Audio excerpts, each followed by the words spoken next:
My son stole from me. I mortgaged the house to give Liam money for his education, and he took it and just disappeared. No phone calls, no paid for college, no Liam.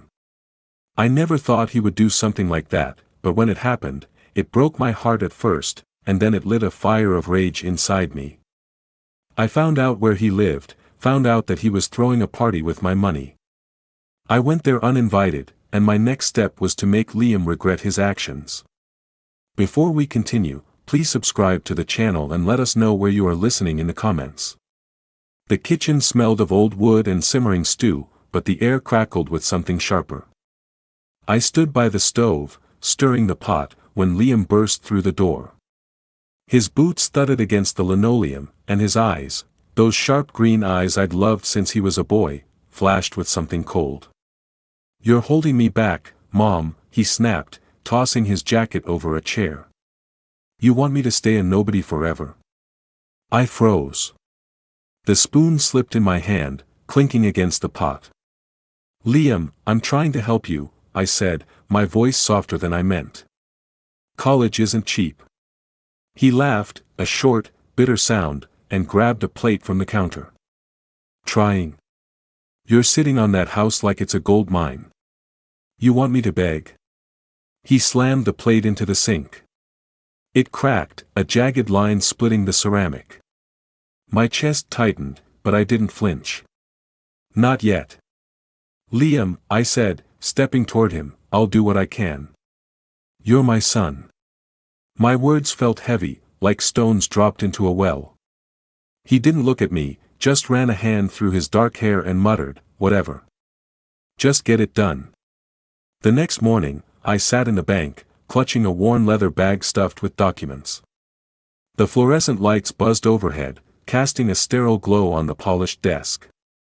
The banker, Mr. Thompson, adjusted his glasses and slid a stack of papers toward me. "Mrs. Quincy, you're sure about this? Mortgaging the house is a big step." His voice was kind, but it carried a warning. I nodded, though my hand trembled as I reached for the pen. The ink felt like a chain as I signed my name, Olga Quincy, over and over. $50,000. Enough for Liam's tuition, his books, his future. I saw him as a boy, scribbling sons and stick-figure families on homemade cards. For Mommy, he'd written in wobbly letters. Where was that boy now? The bus ride home was quiet, rain streaking the windows. My bag sat heavy on my lap, the weight of the loan documents pressing into my thighs. I thought of the house, its creaky stairs, the garden I'd tended since Tom died. It was all I had left, and now it was tethered to a bank's mercy. For Liam. Always for Liam. When I stepped into the kitchen, the air felt wrong. Too still. The stew pot sat cold on the stove, untouched. A note lay on the table, scrawled in Liam's sharp handwriting, "Gone. Thanks." My stomach twisted. I called his name, my voice echoing in the empty house. No answer. I dialed his number, pressing the phone to my ear. Beep. Beep. Beep. Nothing. I sank into a chair, staring at the old clock on the wall. Its hands had stopped at midnight years ago, frozen in time. Like us. Like me, waiting for a son who didn't come back. The phone slipped from my hand, and I whispered, "Where are you, Liam?" The silence swallowed my words, but something else stirred inside me, a spark, small but growing, refusing to fade. Rain battered the kitchen windows, and the darkness pressed in. I sat at the table, my thumb hovering over Liam's name on my phone. I'd called him every day for 3 months. Every day, the same dead-end beeps. His social media was a ghost town, no posts, no stories, just a profile picture of him smirking in sunglasses. I dropped the phone onto the table. It clattered, too loud in the quiet. The house creaked around me, its familiar groans no comfort. I thought of Tom, my husband, his voice rough but warm. "Liam's got a selfish streak, Olga. Watch him." I'd brushed it off then, laughed it away. Now, Tom's words clawed at me. Had I missed something? Had I failed my son? I couldn't sit still. I grabbed my coat and headed to Liam's old apartment. A cramped studio downtown. The bus smelled of damp wool, and the city blurred past, wet streets, neon signs, strangers huddled under umbrellas. At his building, I climbed the stairs, my knees aching. The hallway reeked of stale smoke. I knocked on his door. Once. Twice. Silence. I pressed my ear to the wood, straining for footsteps, for anything. Just the hum of a distant radiator. Mrs. Quincy. The landlord, a wiry man with a gray beard, appeared behind me. He moved out weeks ago. Didn't say where. My throat tightened. I mumbled a thank you and left, the rain soaking my scarf. Back home, I rifled through Liam's old things, a box of school projects, a soccer medal, letters he'd written as a kid. "I'll make you proud, Mom," one read. I traced the words, my fingers shaking. What had I done wrong? I wrote him a letter, pouring out my worry, my love. Halfway through, I tore it up. He wouldn't read it. The next day, I met Marta at a cafe. The place buzzed with chatter, the air thick with the scent of coffee and fresh bread. Marta sipped her latte, her bracelets jangling. "He's young, Olga," she said, her voice gentle but firm. "He'll come around. Let him go." I stirred my tea, the spoon scraping the cup. "He's my son, Marta. I need to know he's safe." My words sounded hollow, even to me. Marta sighed, patting my hand. "You're too good to him. Always have been." I left the cafe and wandered home, the rain heavier now. In my bedroom, I opened a drawer and found a photo, Liam at 6, grinning, his small hand in mine. We'd been at the lake, the sun warm on our faces. I clutched the picture, my chest aching. "What happened to you?" I whispered. The question hung in the air, unanswered. I couldn't wait anymore. I pulled on my coat, the photo tucked in my pocket. I'd find him. I had to. The rain stung my face as I stepped outside, my boots splashing through puddles. I didn't know where I was going, but I kept moving, driven by a need I couldn't name. At the corner, a cafe's warm light spilled onto the sidewalk. I ducked inside, shivering, and ordered a tea. As I waited, voices drifted from the next table, sharp and careless. One word stopped me cold: Liam. The cafe hummed with life, clinking cups, laughter, the hiss of the espresso machine. I stood by the counter, my coat dripping onto the floor, waiting for my tea. The air smelled of coffee and rain-soaked jackets. I rubbed my hands together, trying to shake the chill, when a voice cut through the noise. "Liam's got a new Tesla. Can you believe it?" It was Clara, a neighbor I hadn't seen in months, gossiping at a table nearby. My heart stopped. Tesla. I gripped the counter, the wood cool under my palms. Clara's friend leaned in, her eyes wide. "He said it was a bonus from work. Guys living large." A bonus? Liam hadn't worked a steady job in years. The money, my money, flashed in my mind. The house. The loan. The sacrifices. I'd skipped new clothes, dinners out, all for him. And he'd bought a Tesla. I sank into a chair, my tea forgotten. The room spun. I saw myself in the bank, signing those papers, my hand shaking. I saw the empty kitchen, Liam's note, gone. "Thanks." Rage bubbled up, hot and sharp, but I swallowed it. Not here.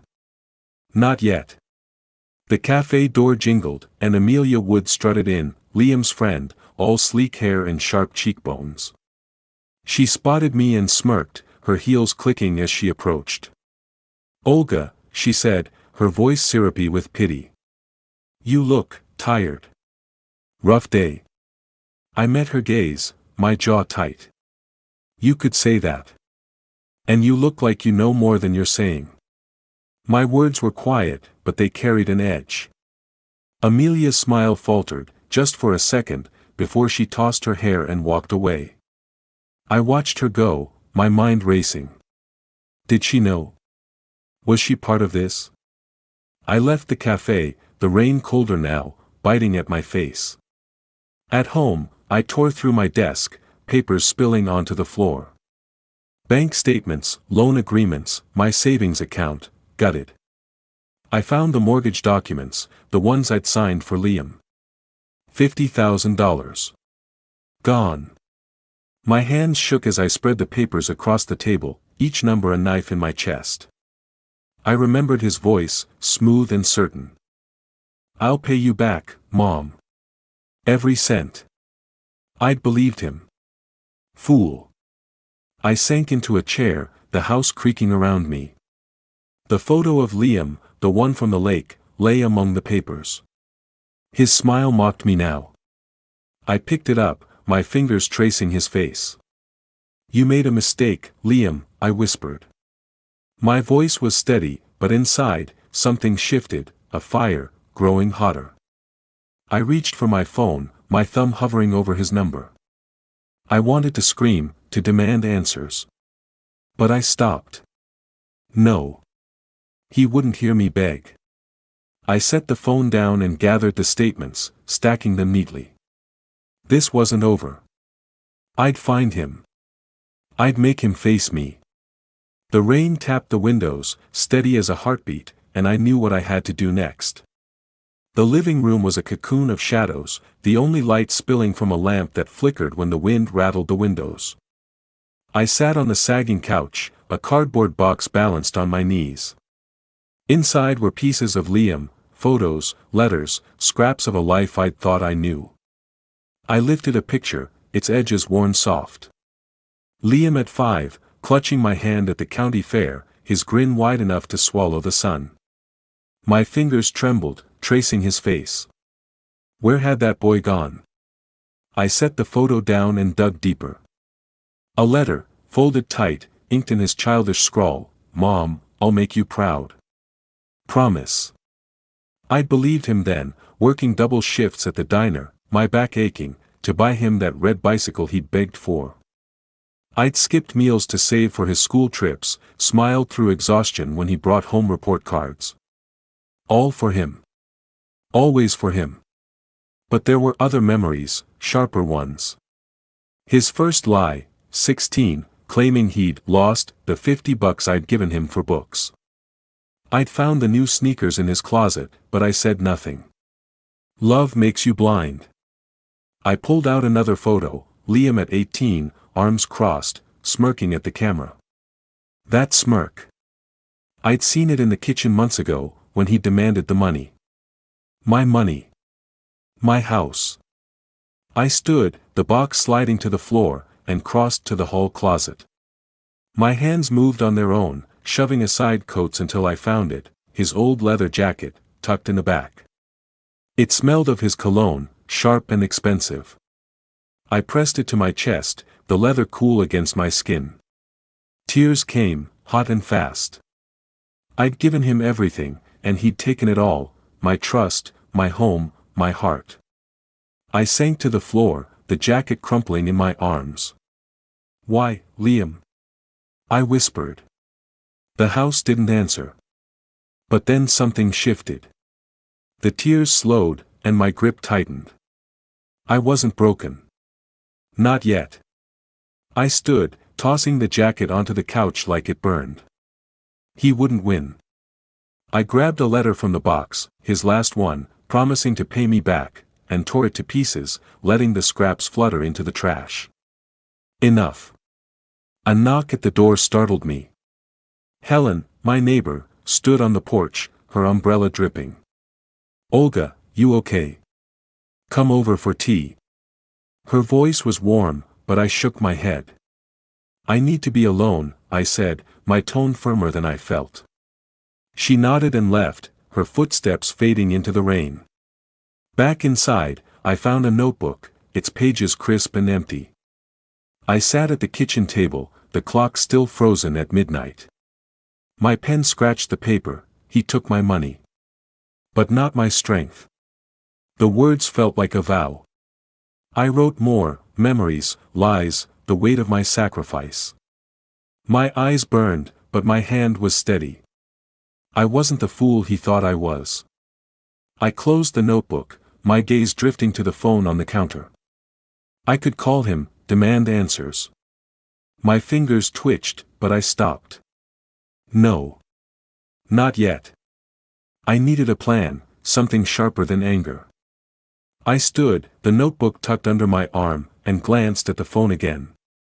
It glowed in the dark, tempting me. I turned away, whispering, "I'll find a way, Liam." The words hung in the air, a promise I meant to keep. The kitchen table was a battlefield of paper, bank statements, loan agreements, my savings account drained to nothing. I sat there, pen in hand, underlining the number that haunted me, $50,000. My sacrifice, now a shiny Tesla in Liam's hands. The room was dim, the bulb overhead buzzing like my thoughts. I flipped through texts he'd sent years ago, promises of, "I'll make it right." Mom. Lies, every one. I couldn't wait anymore. Marta had mentioned a lawyer, Mark, who'd helped her with a dispute. I grabbed a scrap of paper and scrawled his number, my handwriting jagged. The phone felt heavy as I dialed Marta. "He's good, Olga," she said, her voice crackling through the line. "He'll listen." I thanked her, hung up, and called Mark. His secretary booked me for noon at a cafe downtown. My stomach churned, but I pushed it down. No more hesitation. The cafe was alive with chatter, the air thick with espresso and fresh pastries. I sat by the window, rain streaking the glass, my hands clasped around a mug. Mark arrived, a man in his 50s with kind eyes and a gray suit. He slid into the booth, setting a notepad down. "Mrs. Quincy," he said, his voice steady, "tell me what happened." I started slow, my words catching on the pain. The house. The loan. Liam's betrayal. My voice shook when I mentioned the Tesla, but I pressed on, laying out the numbers, the promises, the silence. Mark listened, jotting notes, his brow creased. When I finished, my hands were trembling, but my spine was straight. "I want justice," I said, the words solid as stone. He leaned forward, his pen tapping the pad. "You've got a case." He took the money under false pretenses. "We can file a claim, maybe more." His confidence sparked something in me, a flicker of hope. "It won't be easy," he added, "but you've got proof. Use it." I nodded, my mind racing. I saw Liam smirk, heard his cold laugh. He thought I'd crumble. He was wrong. We talked details, documents, timelines, next steps. When Mark left, I felt lighter, like I'd shed a weight I hadn't named. The bus ride home was quiet, the city a blur of wet lights. I thought of Liam as a boy, telling me he'd be a doctor, his eyes bright with dreams. Had it all been a lie? I pushed the thought away. No more excuses. At home, I dropped my bag on the counter, the house creaking around me. My phone buzzed, a notification lighting the screen. My breath caught, Liam's name. A message, after months of silence. My heart pounded, urging me to open it, to hear him out. But my hand froze. What could he say? Another lie? I set the phone down, my fingers curling into a fist. I wouldn't fall for it. Not again. I turned away, grabbing my coat. I needed air, answers, something.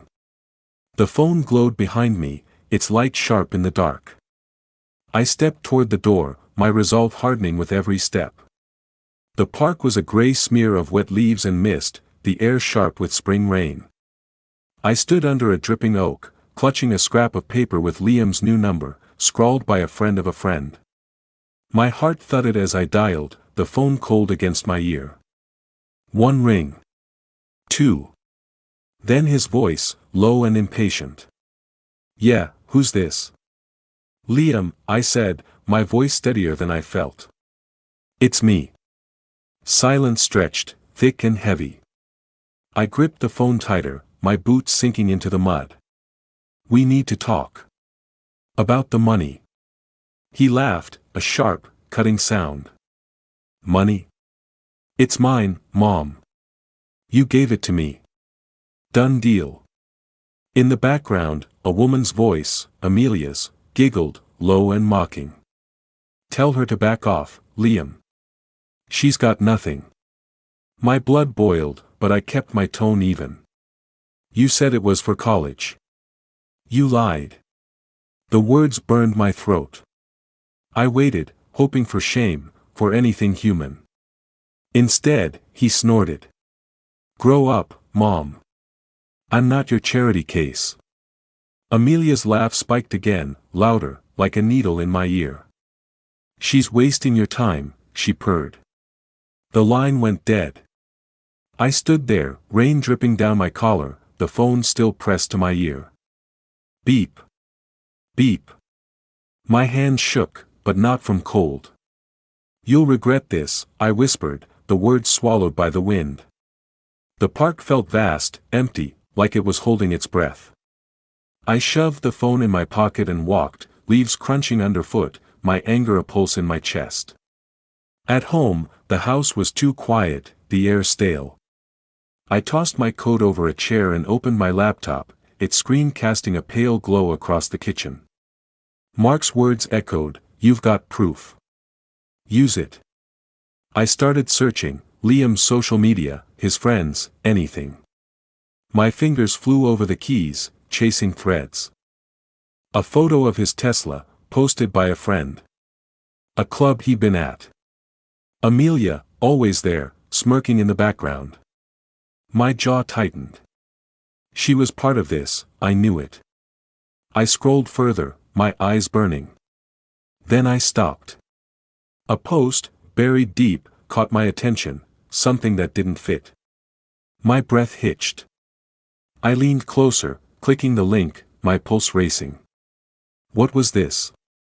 My hand hovered over the mouse, ready to dig deeper. The clock on the wall was still frozen, its hands stuck at midnight. I barely noticed. The screen glowed, pulling me in, and I knew I was close to something that could change everything. The elevator hummed, its mirrored walls throwing back my reflection, tired eyes, gray hair tucked into a neat bun, a folder clutched against my chest. I straightened my coat, the weight of bank statements and old texts grounding me. The doors slid open, and I stepped into Mark's office, a sleek space of glass and steel in downtown Chicago. The air smelled of coffee and fresh ink, and outside, the city buzzed under a gray sky. Mark stood to greet me, his smile warm but professional. "Olga," he said, gesturing to a chair. "You brought everything." I nodded, setting the folder on his desk. Papers spilled out, loan agreements, Liam's promises, my emptied savings. My hands shook as I arranged them, each sheet a piece of my betrayal. He scanned the documents, his brow creasing. "This is solid," he said, leaning back. "You've got a strong case for fraud. He took the money under false pretenses." His voice was steady, like a lifeline. "But we need more, proof of how he spent it. Receipts, witnesses, anything." I swallowed, my throat tight. "He bought a Tesla. Through parties. I heard it from people." My voice cracked, and I hated it. "I loved him, Mark. Gave him everything. And I stopped, my fingers digging into my palms. Mark's eyes softened. "My sister did something like that," he said quietly. "Took my parents' savings, ran off. It hurts. But you're doing the right thing." His words landed gently, a bridge between us. I nodded, blinking back tears. For the first time, I didn't feel alone. We talked strategy, tracking Liam's purchases, finding witnesses, building a case. He handed me a list of contacts, bankers, friends of Liam's, anyone who might talk. Be discreet, he warned. He's slippery. I tucked the list into my folder, my resolve hardening. Liam thought I was weak. He'd learn otherwise. As we wrapped up, Mark leaned forward. You're stronger than you think, Olga. Don't forget that. I managed a small smile, his words like fuel. I stood, the folder heavier now, filled with purpose. Thank you, I said, my voice steady. Outside, the wind bit at my face as I walked to the bus stop. Rain speckled my coat, and the city's hum felt distant, like it belonged to someone else. I pulled out my phone, checking for messages. One blinked on the screen, from Helen, my neighbor. People are talking about you. Be careful. My stomach twisted. Talking? About what? I reread the message, my fingers tightening around the list Mark gave me. The bus pulled up, its doors hissing open. I climbed aboard, the folder pressed to my chest, Helen's words looping in my mind. Whatever was coming, I'd face it. I had to. The street was slick with rain, the asphalt gleaming under flickering streetlights. I pulled my scarf tighter, heading to the corner store for milk. Neighbors' houses glowed, curtains drawn, but their glances felt sharp. Helen had looked away when I passed her gate, her lips pursed. My chest tightened, Helen's message still burning in my mind, people are talking about you. Inside the store, fluorescent lights buzzed, casting stark shadows on the aisles. I grabbed a carton, my boots squeaking on the tile. At the counter, two women whispered, their eyes darting to me. She's the one muttered, her voice low but clear. Trying to ruin her own son. Greedy, they say. My cheeks burned, but I kept my head high, handing the cashier my money.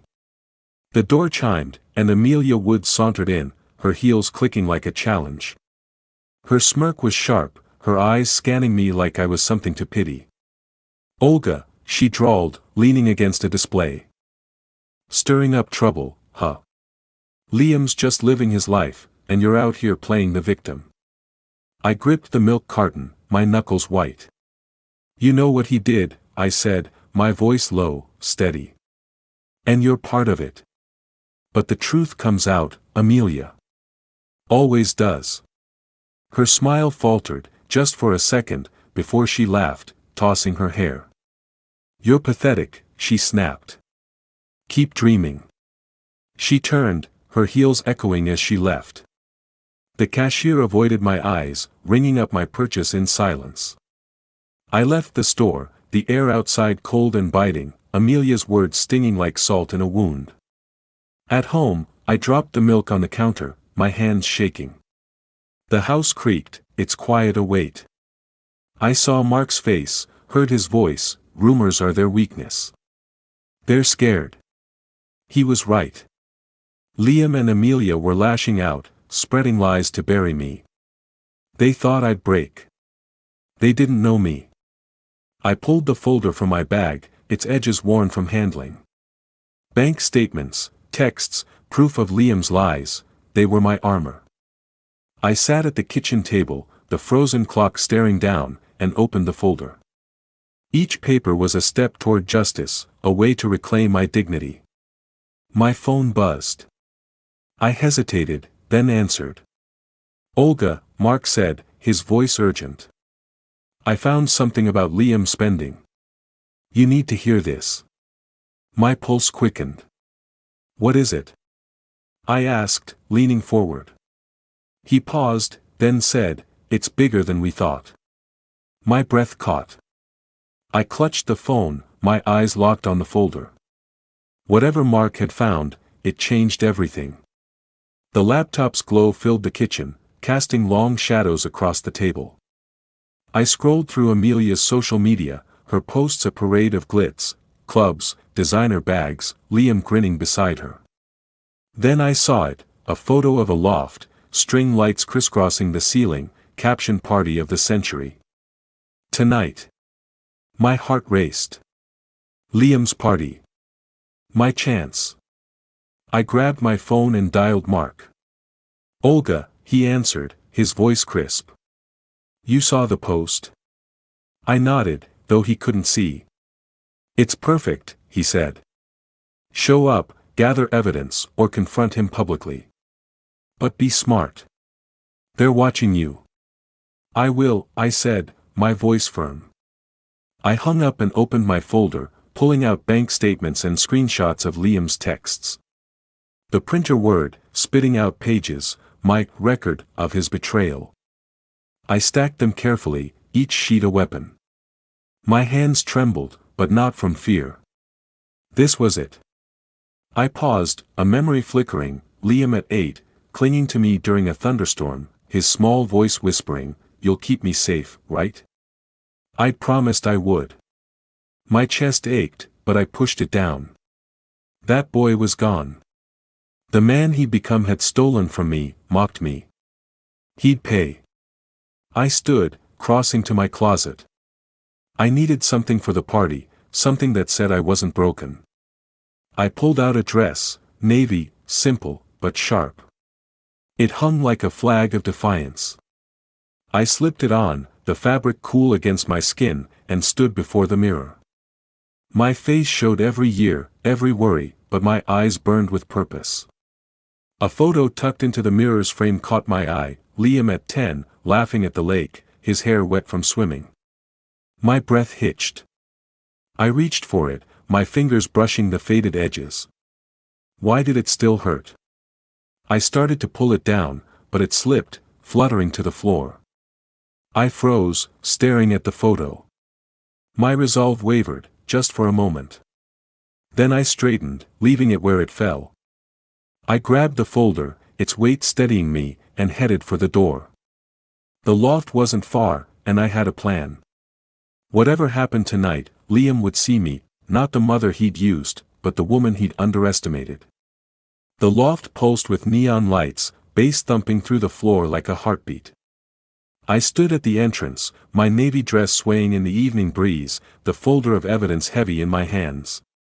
My pulse raced, but my steps were steady as I crossed the threshold.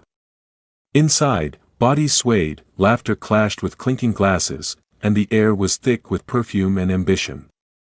I scanned the crowd. There, Liam, leaning against a bar, a smirk on his face, Amelia draped over his arm. I clutched the folder tighter, its edges biting into my palms. Years of sacrifice, nights cleaning offices, skipping meals, mortgaging my home, flashed before me. For him. For this. My jaw tightened. No more. I wove through the crowd, ignoring the curious glances, and approached the DJ booth. The kid behind the decks looked up, his headphones half off. "Can you cut the music?" I asked, my voice low but firm. He hesitated, then nodded.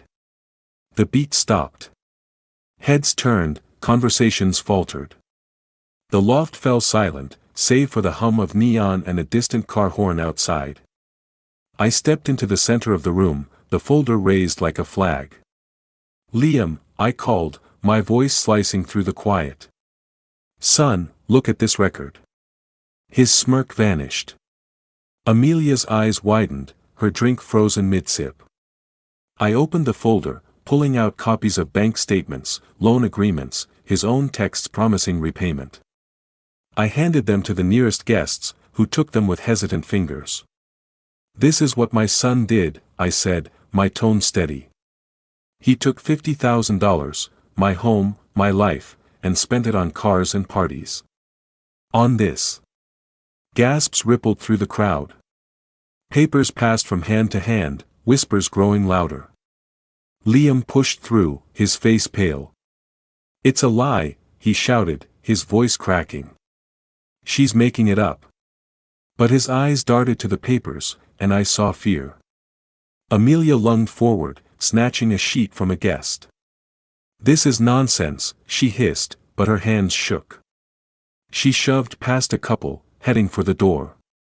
I stepped into her path, my gaze cold. "You can't run from the truth, Amelia," I said. She froze, then bolted, her heels clattering. The crowd closed in, voices rising. Liam grabbed my arm, his grip tight. "You're ruining me," he snarled. I pulled free, meeting his eyes. "You ruined yourself." I turned, handing out the last papers, my heart pounding but my head high. The loft erupted, shouts, questions, phones snapping photos. I walked toward the exit, the folder empty now, my steps light despite the chaos. Liam's voice chased me, raw and desperate, but I didn't look back. Outside, the air was cool, the city alive with distant lights. I took a breath, my chest loosening. Then I saw him, Mark, leaning against a street lamp, his coat collar up against the wind. His eyes met mine, a quiet pride in them. "You did it," he said, stepping closer. I nodded, but his next words stopped me cold. "This isn't over, Olga." "Not yet." The courtroom smelled of polished wood and stale coffee, its marble walls amplifying every cough, every shuffle. I sat in the front row, my hands clasped around a worn leather bag, its weight a reminder of the folder I'd emptied at the loft. Mark sat beside me, his suit crisp, his presence steady. "It's almost time," he whispered, squeezing my hand. I nodded, my throat tight, my eyes fixed on the judge's bench. Liam slouched across the aisle, his tie loose, his face hollow. Amelia sat behind him, her head bowed, avoiding my gaze. The sight of them stirred something, pity, maybe, or the ghost of love, but I pushed it down. They'd made their choices. So had I. The judge entered, her robe swishing, and the room stood. She settled, her glasses catching the light, and began. "In the matter of Quincy versus Quincy," she said, her voice clear, "we've reviewed the evidence of fraudulent misrepresentation." My heart thudded. Mark's hand tightened on mine. She detailed the case, my loan, Liam's lies, the Tesla, the parties. Each word was a brick, building my justice. "The defendant's actions," she continued, "constitute a deliberate breach of trust." Liam shifted, his jaw tight. Amelia's hands twisted in her lap. I kept my eyes on the judge, my spine straight. "For damages and punitive measures," she said, "the court orders Liam Quincy to repay Olga Quincy $150,000. A murmur swept the room. "Triple my loss." I closed my eyes, whispering, "Finally." Not victory, not joy, just peace, heavy and real. Mark leaned close. "You did it, Olga," he said, his voice warm. I opened my eyes, managing a small smile. The judge's gavel struck, sharp and final. Liam's head dropped, his hands gripping the table. Amelia slipped out, her steps quick, like she could outrun the truth. Outside, the air was sharp, the sky a pale spring blue. I stood on the courthouse steps, my bag slung over my shoulder, the weight of the trial lifting. I thought of Liam at 5, apologizing for a broken vase, his eyes wide and sorry. Had that boy ever been real? I didn't know anymore. My phone buzzed, Liam's name flashing. My thumb hovered, tempted to answer, to hear his voice. But I let it ring, the sound fading into the city's hum. Whatever he wanted, excuses, anger, tears, it wasn't mine to carry. I slipped the phone into my bag, my fingers brushing the leather. Mark appeared beside me, his coat flapping in the breeze. "Coffee?" he asked, his grin soft. I hesitated, glancing at the street. A familiar car idled across the road, Liam's Tesla, its engine low. My stomach twisted, but I turned to Mark. "Take me home," I said, my voice quiet but sure. The knock came sharp, cutting through the morning quiet. I set my coffee down, the mug warm in my hands, and crossed to the door. My house felt lighter today, sunlight spilling across the worn floorboards, the air soft with spring. I opened the door, and there they were, Liam, his face gaunt, his eyes red, and Amelia, shifting behind him, her usual smirk gone. "Mom," Liam said, his voice rough. "Can we talk?" He looked smaller, his shoulders hunched, no trace of the swagger I'd seen at the loft. Amelia clutched her purse, her nails chipped, her gaze fixed on the porch. I stepped aside, letting them in. The kitchen clock, still frozen at midnight, watched us. I leaned against the counter, arms crossed. "Say what you came to say," I said, my tone even. Liam swallowed, his hands fidgeting. "I messed up," he said. "I shouldn't have taken the money. I'll pay it back, I swear. Just, drop the judgment. Please." His eyes begged, but I saw the calculation behind them, the hope I'd soften. Amelia cleared her throat, her voice thin. "It wasn't my idea," she said, glancing at Liam. "I just went along. Don't blame me." Her words were a dodge, weak and hollow. I almost pitied her. Almost. I took a breath, steadying myself. I remembered Mark's words, "You're stronger than you think." I saw the years I'd given Liam, my youth, my home, my trust. I saw the courtroom, the judge's gavel, the truth laid bare. "I gave you everything," I said, my voice calm but firm. "You took it and spat in my face. I choose myself now." Liam flinched, his mouth opening, but no words came. Amelia's eyes darted to the door, like she could escape her shame. I pointed to the exit. "Go," I said. They shuffled out, Liam's head low, Amelia's steps quick. I closed the door, the click loud in the quiet. It felt final, like a lock turning on the past. The doorbell rang again, softer this time. Mark stood on the porch, his grin easy, a paper bag in hand. "Brought pastries," he said, stepping inside. "Figured you earned a treat."